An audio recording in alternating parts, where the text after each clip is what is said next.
Ya, pemirsa, berinvestasi tidak harus selalu melalui instrumen finansial seperti saham, obligasi, atau reksadana, tetapi bisa juga melalui instrumen non-finansial seperti karya seni. Lalu bagaimana memilih sebuah karya seni yang akan dijadikan sebagai bagian dari portofolio investasi Anda? Langsung saja kita akan membahasnya bersama dengan Direktur Siddhartha Auctioneer, Amir Siddhartha. Selamat pagi, Mas Amir. Selamat pagi. Nah, Mas, ini kalau kita lihat banyak yang memilih karya seni ini tidak hanya untuk dinikmati keindahannya, tetapi juga untuk dijadikan investasi. Memang seberapa menguntungkan sih?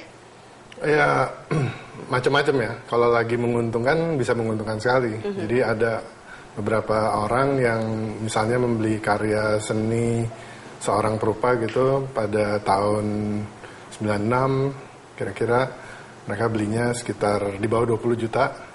Lalu kebetulan aja ini dia pilihnya yang benar.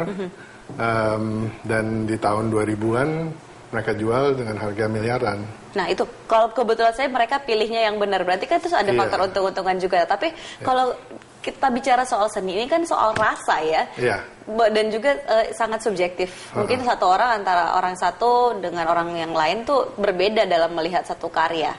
Nah ini faktor-faktor apa sih yang kemudian membuat bahwa, oh ya karya yang ini bagus sehingga pantas untuk bernilai miliaran rupiah? Yang paling penting sih kalau di dunia seni itu nama senimannya dan seberapa hebat kiprahnya dalam sejarah seni rupa Indonesia gitu.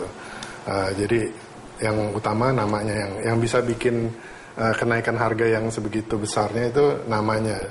Tapi juga memang tren dari pasar itu juga menentukan. Jadi pasar itu misalnya kebetulan dalam musim ini beberapa tahun kebelakangan ini sukanya lukisan kontemporer secara umum akan naik. Terus kemudian biasanya kayak pendulum ya. Jadi ke kontemporer lalu ke ini ada pendulum, ada ayunan pendulum. Bolak-balik ya. Tapi kadang-kadang ada juga yang bersamaan. Jadi karya seni old master juga naik, yang di bawah-bawahnya juga? Yang kontemporer juga naik. Nah kemudian kalau dari harga tertinggi, berdasarkan pengalaman Mas Ari, Mas Amir ini, berapa sih Mas yang pernah menjual lukisan dengan harga, lukisan atau mungkin karya seni yang? Terakhir ini tahun lalu ya, akhir tahun lalu itu ada lukisan yang terjual kalau di kurs dengan premi dan sebagainya sekitar 100 M. Hampir 100 M. Lukisan Sujoyono. Dan itu sebenarnya lukisan itu dalam beberapa tahun terus mengalami kenaikan atau bagaimana? Atau tiba-tiba saja langsung melonjak harganya? Yang ini memang cukup tinggi lonjakannya. Tapi memang ini karya apa yang menyebabkan itu tiba-tiba semahal itu? Ya tren pasar tapi juga nama pelukisnya. Sujoyono itu salah satu jika bukan yang pelopor yang paling penting dalam sejarah seni rupa Indonesia. Tetapi begini, kalau misalnya itu kan bawa nama pelukisnya, tetapi apakah setiap lukisan dari satu pelukis yang bernama besar itu kemudian akan dihargai mahal? Enggak, memang benar, memang enggak semua. Jadi memang mereka lihat juga temanya, mereka juga lihat ya kalau di Indonesia kan urusan feng shui itu juga penting. Jadi misalnya kalau ada lukisan dengan ini sih dalam bidang seni sih nggak menjadi hal yang penting, tapi kalau bagi para investor ini penting. Misalnya orang yang jumlahnya 4 itu dianggapnya kurang bagus. Kalau 9 bagus sekali, kalau 8 bagus sekali. Kalau soal kelangkaan itu juga semakin sulit untuk didapatkan, itu juga akan menjadi salah satu faktor. Jadi beriring dengan popularitas seorang seniman, itu karyanya yang sudah muncul di pasar akan dibeli kan. Nah, kalau sudah dibeli, artinya yang tersedia di pasar akan menyusut. Jadi semakin banyak orang yang membeli karya perupa itu, harganya juga otomatis semakin mahal karena keberadaan karya itu di pasar juga akan semakin sedikit. Nah Mas Amir tadi kan menyebutkan bahwa ada yang pelukis baru dan lama seperti itu. Nah kalau rentangnya itu pelukis baru itu berapa sih harganya? Pelukis baru juga sudah mencapai miliaran. Pelukis baru juga sudah mencapai miliaran? Beberapa pelukis, mungkin sekitar 10 pelukis Indonesia yang tergolong muda ya, itu sudah mencapai harga yang melebihi 1 miliar. Nah, pertanyaan adalah sebagai sebuah instrumen investasi, kan kalau kita tahu ada investasi lainnya bisa saham, kemudian juga obligasi, itu kan juga ada naik turunnya ya. Nah, apakah kemudian karya seni ini juga mengalami naik turun? Nanti kita akan bahasnya di segmen berikutnya. Pemirsa jangan kemana-mana, kami akan segera kembali.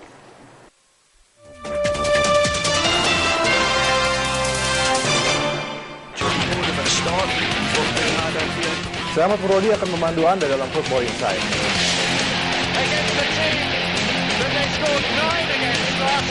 Kota kekuatannya sama-sama kuat. Anda setuju dengan hal ini? Pertahanannya harus bisa membantu seorang kiper ini. Walter Matsari 2 kali kalah beruntun. Conte harus mengganti formasi atau sistem yang digunakan. Van sudah bermain, dia punya bakat bagus, punya visi bagus. Statistik tentang penyetor penalti paling banyak di Liga Primat. Football Insight, saksikan Senin hingga Jumat pukul 23 waktu Indonesia Barat, hanya di Berita 1.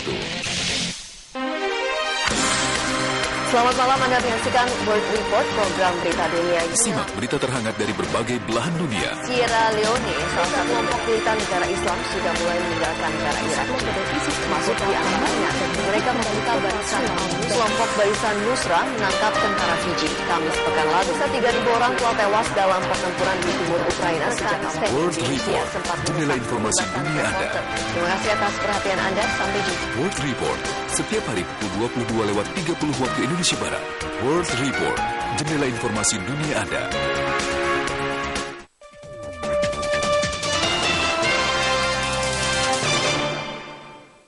Ya, bisa kita lanjutkan lagi perbincangan kita mengenai bagaimana karya seni kemudian menjadi instrumen investasi. Nama tadi itu fluktuasi harga itu apakah juga berlaku di karya seni? Oh iya, pasti dong. Jadi misalnya aja ya, di tahun 50-an itu ada seorang pelukis yang paling tinggi harganya, namanya Ernest de Sinche. Nah, karya lukisnya itu kalau nggak salah $2.000 lah pada di zamannya ya. Di zaman tahun 50-an. Jadi tinggi sekali. Sementara lukisan Liman Fong kalau nggak salah 500 dan Avandi itu 100 $100 gitu. Kira-kira gitulah ya. Sekarang kebalikan sama sekali. Jadi yang de Sinche itu ya mungkin 15 jutaan. Dan Avandi bisa mencapai M. Gitu. Oke, berarti semuanya juga itu ada berlaku kayak kurva seperti itu ya? Nanti kalau mencapai masa peaknya. Nah itu berapa lama rata-rata rentang waktunya dari? Dulu sih cukup lama. Jadi dulu tuh naik turunnya tuh kurvanya lebih lama ya. Kalau sekarang lebih begini ya. Lebih cepat. Lebih cepat. Nah, lebih cepat naik turunnya. Lebih cepat naik turun, cepat turun. Jadi tahun 2008 itu ada tahun 2006, 2007 itu ada peak, berlangsungnya cuma 2 tahun. Habis itu turun lagi. Terus udah gitu naik lagi di tahun 2010. Nah, bagaimana tipsnya kemudian agar orang-orang yang berniat investasi di karya seni ini mereka tidak rugi? Jangan sampai sudah beli 1 miliar kemudian nanti dihargai cuma 100 juta, itu kan lumayan.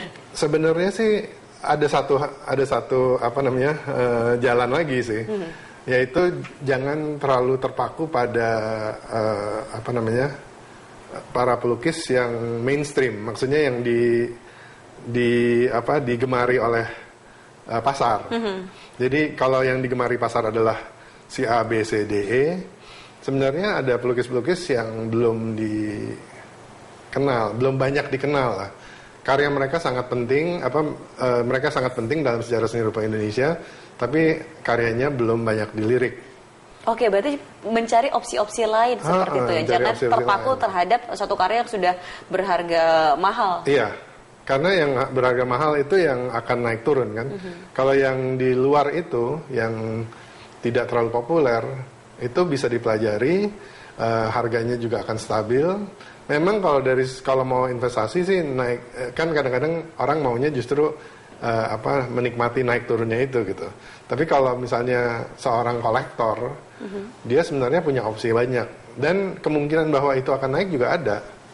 Gitu. Jadi dalam mengoleksi seni sebagai investasi itu juga jalan yang bisa ditempuh gitu. Oke, jadi walaupun ada faktor resiko tetapi juga ada siasat-siasat untuk Nah, kalau untuk menghindari dari penipuan. Kalau penipuan itu yang paling utama, yang paling susah itu adalah masalah pemalsuan. Karena lukisan palsu banyak beredar. Kalau belinya di tempat yang benar, Mudah-mudahan itu bisa Iya, tapi juga tidak semua tidak ada jaminan yang pasti gitu ya. Jadi harus lebih teliti ya. Harus lebih teliti. Jadi harus lebih teliti. Artinya gini, membeli lukisan di institusi yang paling dipercaya pun itu ada kemungkinan bahwa kita bisa apa yang ditawarkan itu lukisan yang tidak benar. Oke, baik, terima kasih sudah bersama kami di Berita Satu. Dan pemirsa, perusahaan di Swedia menciptakan feri penumpang listrik yang ramah lingkungan pertama di dunia. Informasinya kami hadirkan sesaat lagi.